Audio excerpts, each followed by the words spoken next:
ही नीलम का लाडला था। नीलम भी राजेश को अपने बेटे की तरह प्यार करती थी। राजेश, लखनऊ वाले मामा जी ने तुम्हारे लिए एक बहुत अच्छा रिश्ता बताया है। लड़की बहुत अच्छी है, अब तुम शादी कर लो। अरे नहीं भाभी, शादी तो बर्बादी है। भला तुम्हारे हाथों के खाने में जो स्वाद है वो किसी और के हाथों में कहा। मुझे अभी शादी नहीं करनी भाभी। राजेश की ना नुकुर करने के बावजूद घर वाले उसकी शादी करवा देते हैं। लेकिन फिर भी राजेश अपनी भाभी का पल्लू नहीं छोड़ता। वो अपनी पत्नी को बिल्कुल तवज्जो नहीं देता था। उसके लिए उसकी पत्नी सुधा का होना ना होना बराबर था। अरे राजेश, तुम अकेले बाहर जा रहे हो, सुधा को भी लेते जाओ। अरे क्या भाभी, हफ्ते में एक दिन तो छुट्टी मिलती है और आप वो भी खराब करना चाहती हैं। अब सुधा बाहर जाके क्या करेगी? वो घर में ही ठीक है। वैसे मुझे देर हो रही है भाभी, चलता हूँ मैं। राजेश की इस बेरुखी से सुधा हमेशा उदास रहती थी। फिर एक दिन नीलम इस विषय को लेकर अपने पति से चर्चा करती है। सुनिए जी, राजेश को कब अकल आएगी? वो तो सुधा की बिल्कुल कदर ही नहीं करता।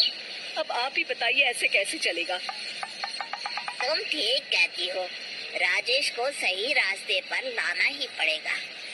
चलो, मैं तुम्हें एक उपाय बताता हूँ। फिर 2 दिन के बाद नीलम बाजार से खरीदारी करके घर लौटती है। ये लीजिए माँ जी, मैं आपके लिए नई साड़ी लेकर आई हूँ। बबलू, ये तुम्हारे लिए। नीलम सबके लिए कुछ न कुछ लेकर आती है। भाभी, आप मेरे लिए कुछ नहीं लेकर आई क्या? अरे राजेश, तुम क्या समझते हो, मैंने कोई बैंक खोल रखा है या फिर घर के आंगन में पैसों का पेड़ लगा रखा है? तुम हर बात के लिए मुझसे उम्मीद क्यों रखते हो? अब बड़े हो गए हो, अच्छा कमाते हो। क्या भाभी, मैं तो बस। अरे बस भी करो। तुम्हारी ये बच्चे जैसी ना समझ बातें सुनने के लिए मेरे पास बिल्कुल वक्त नहीं है। नीलम राजेश को छिड़ककर वहाँ से चली जाती है। राजेश अचानक अपनी भाभी का ये रूप देख असमंजस में पड़ जाता है। फिर एक दिन नीलम रसोई घर में खाना बना रही होती है कि तभी राजेश वहाँ आता है।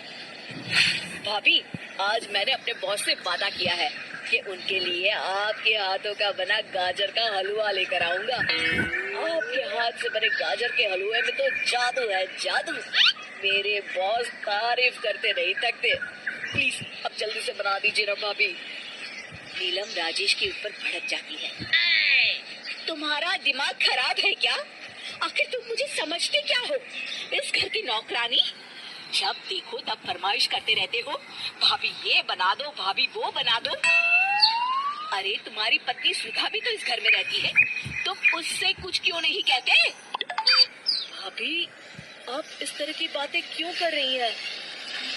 अरे बस भी करो राजेश, मेरा दिमाग और मत खराब करो, जाओ यहाँ से। अपनी भाभी का इस तरह बेरुखी भरा बर्ताव देख राजेश को बड़ा बुरा लगता है और वो उदास होकर अपने कमरे में बैठ जाता है।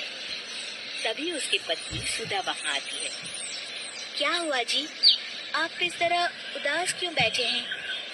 राजेश अपनी पत्नी को सारी बात बताता है। राजेश की बात सुनकर सुधा मुस्कुरा के कहती है, बस इतनी सी बात? चलिए जी, मैं आपके बॉस के लिए गाजर का हलवा बना देती हूँ। अरे छोड़ो, तुमसे नहीं हो पाएगा, रहने दो। आप तो बस देखते जाइए जी, अभी आती हूँ मैं। थोड़ी देर के बाद सुधा हलवा बना के राजेश को देती है।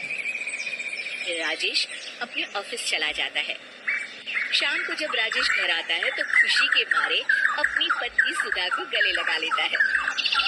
अरे वाह सुधा, तुमने तो कमाल कर दिया। सच में क्या स्वादिष्ट हलवा था। मेरे बॉस बहुत तारीफ कर रहे थे और इस हफ्ते घर आ रहे हैं तुम्हारे हाथों का खाना खाने। और इतना ही नहीं, उन्होंने मेरा प्रमोशन भी कर दिया है। सच? हाँ, मुझे माफ कर दो सुधा, आज तक मैं तुमसे गैरों की तरफ पेश आता रहा। अरे ये कैसी बातें कर रहे हैं जी, मैं तो आपकी पत्नी हूँ। धीरे धीरे राजेश अपनी पत्नी के साथ पूरी तरह घुल मिल जाता है। और अपना ज्यादातर समय सुधा के साथ बिताने लगता है और उसकी हर छोटी मोटी जरूरतों का ख्याल भी रखता है।